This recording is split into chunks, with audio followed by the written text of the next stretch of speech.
খোপাজান চলতি নদীতে দেশীয় পদ্ধতিতে বালি ও পাথর উত্তোলন করতে না পেরে অনাহারে অর্ধাহারে জীবন কাটাচ্ছে নদীর দুপাড়ের ২৫,০০০ শ্রমিক। কিস্তির টাকা পরিশোধ করতে না পেরে তাদের অনেকে এলাকা ছেড়েছেন।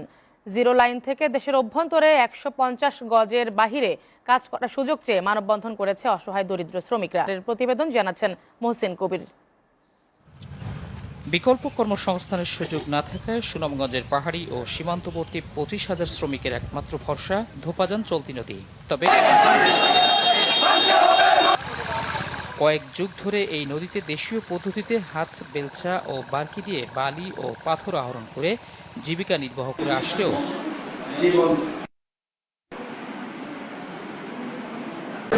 আমরা ফেরো বাপ নাই। আমরা যে কাজে করে দিবার লাগে আমরা ডিসি সাহেবের কাছে আইছি যে আমরা কাজের একটা মিলন করে দেখ, আমরা কাজ করার সুযোগ দেখ।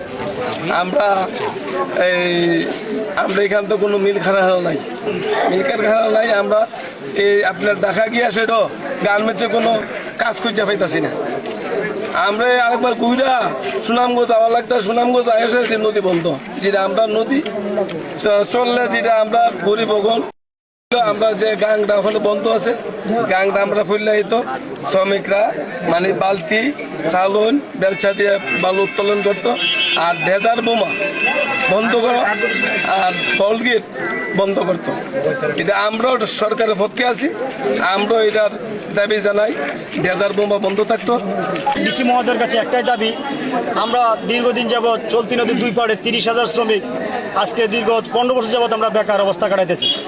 আমাদের বাপদাদা সনাতন পদ্ধতিতে বালি পাথর তুলে উত্তোলন করে জীবিকা নির্বাহ করছে, এবং আমরা কিছুদিন হয়েছে কিছু কুৎসিত মহল ডেজার বোমা মেশিন দিয়ে বালু পাথর তুলে নদীর গভীরত্ব বেরিয়ে ফেলেছে, নদীর দৈর্ঘ্য বেরিয়ে ফেলেছে, যার ফলে আমাদের বালতির সাহায্যে হাতের সাহায্যে বালি তোলা কষ্ট।